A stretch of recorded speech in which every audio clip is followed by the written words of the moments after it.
Hi, Lisa here. And since you're here, I suspect you are a lot like me, a high achieving woman, probably a mom too, and you're suffering from the symptoms of high cortisol.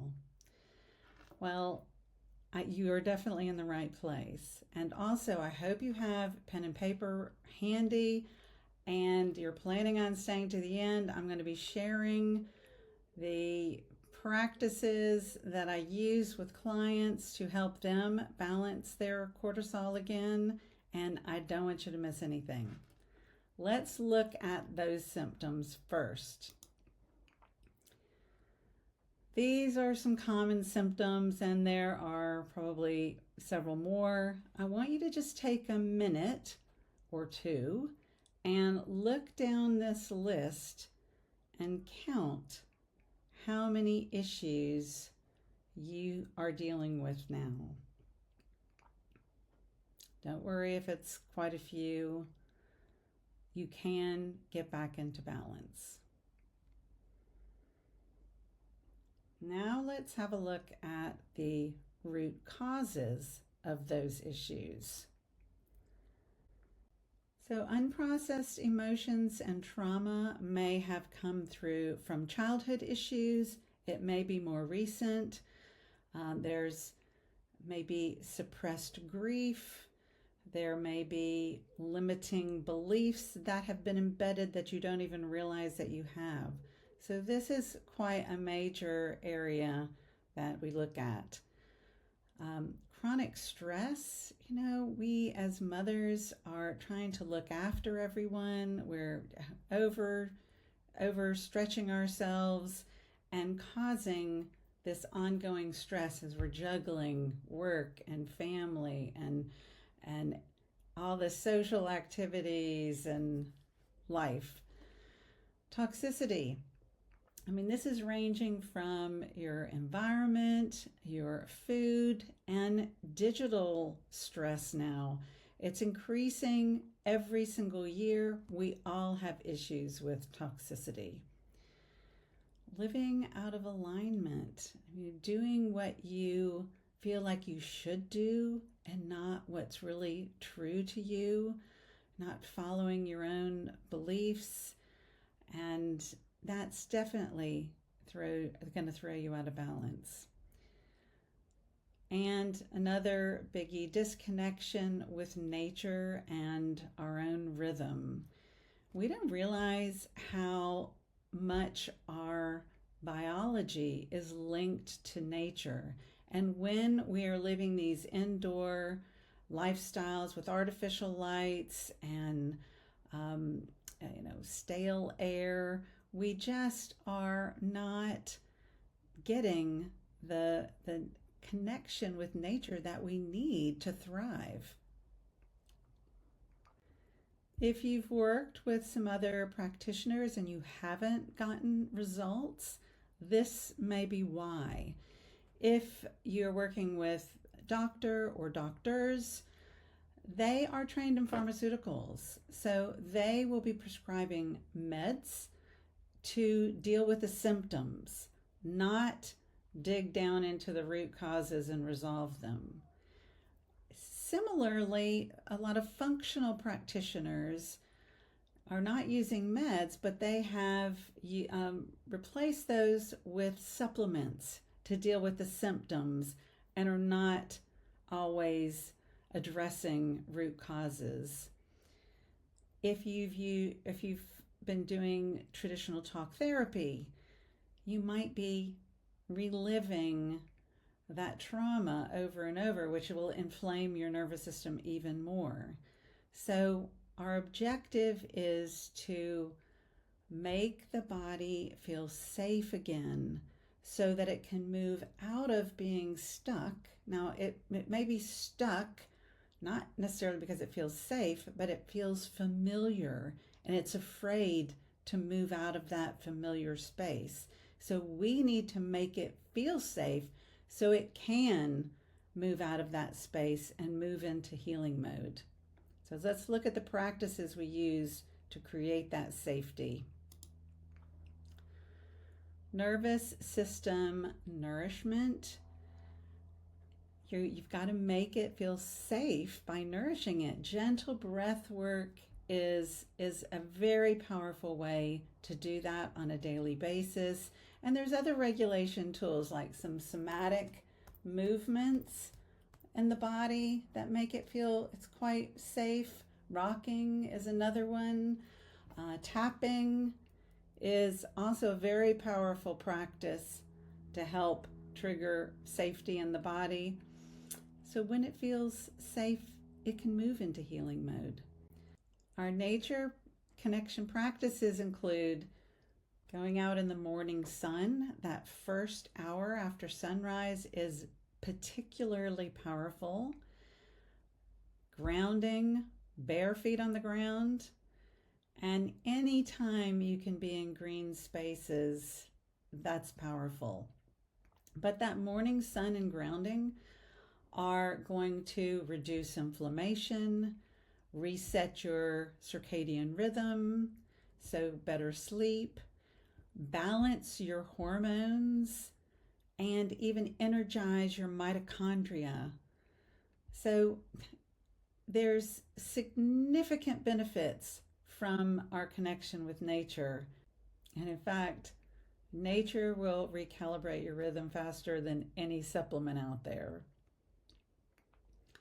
Rhythmic living will also support your nervous system by eating your meals regularly. Do not skip breakfast. Then your body will be thinking, where's the next nourishment? Where's my next food coming from? And it will hold on to fat or weight because it doesn't know when the next meal is coming.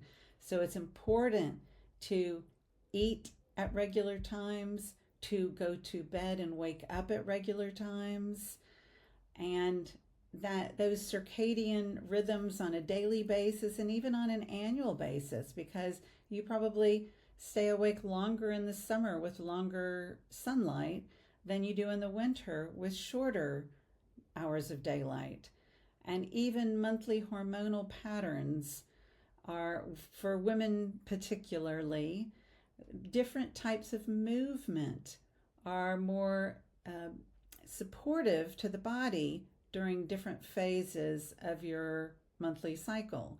So it's important to follow these natural rhythms to make the body feel safe. Gentle movement in the morning and particularly wind down rituals at night are very nourishing to the body. For example, having an Epsom salt and essential oil bath in the evening, then doing some gentle stretching and some journaling before going to bed without technology in the bedroom. Please put your phone in another room and do not sleep with it in your bedroom. That toxic digital electromagnetic frequencies will significantly disrupt your sleep. So I highly recommend moving it to another room. It takes a little bit to get used to, but get a little analog clock and you will feel the difference.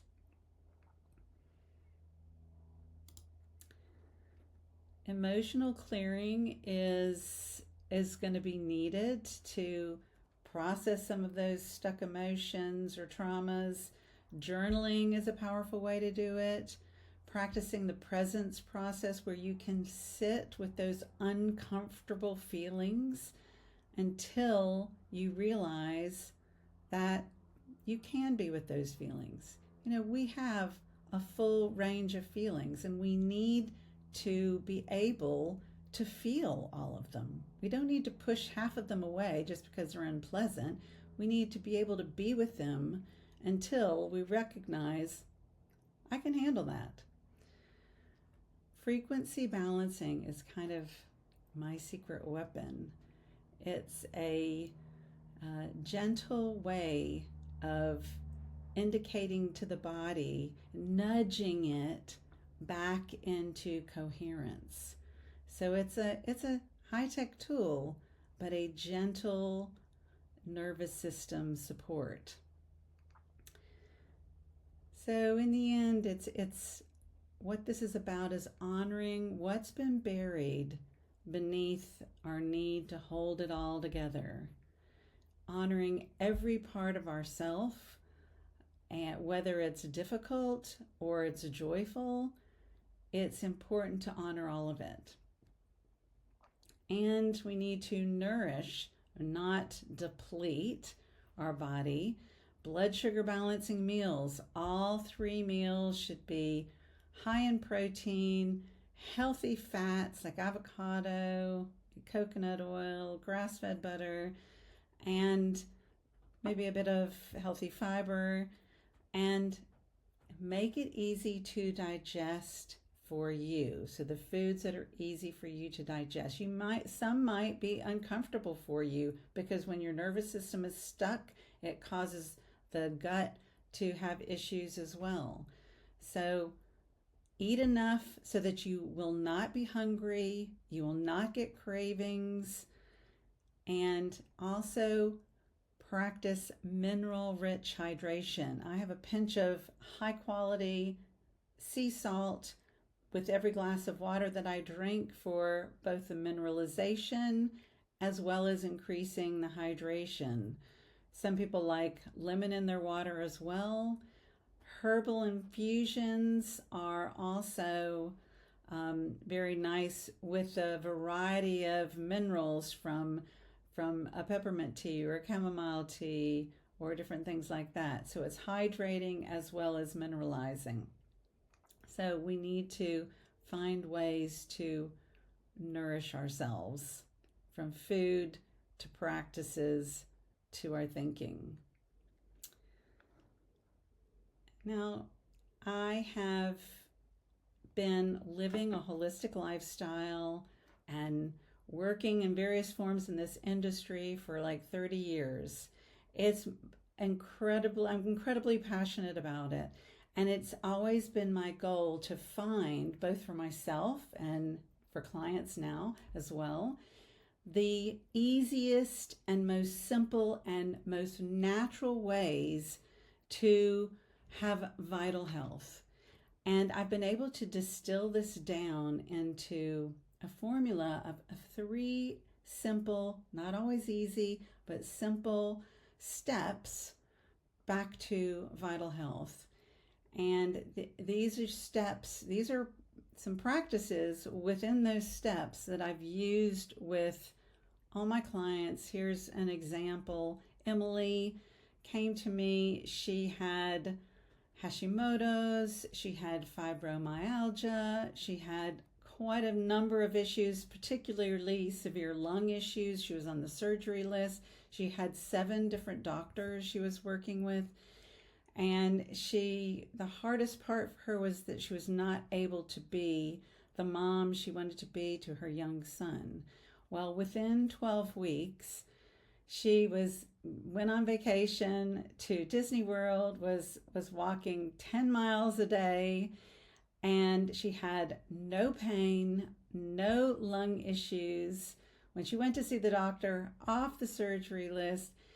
But most importantly, she was thrilled to finally be the mom that she always wanted to be to her little boy. So if your body's calling for help, you don't have to figure it out alone. If this resonates with you and you are looking for support, then the next step would be to book a free health audit with my team. They are there to listen to what your specific issues are and what your specific health goals are, and then explain how we would map that and customize this 3-step process to work toward your own health transformation. So scroll down in the description, find the link, and book that health audit if that's the right next step for you. And I hope to see you very soon.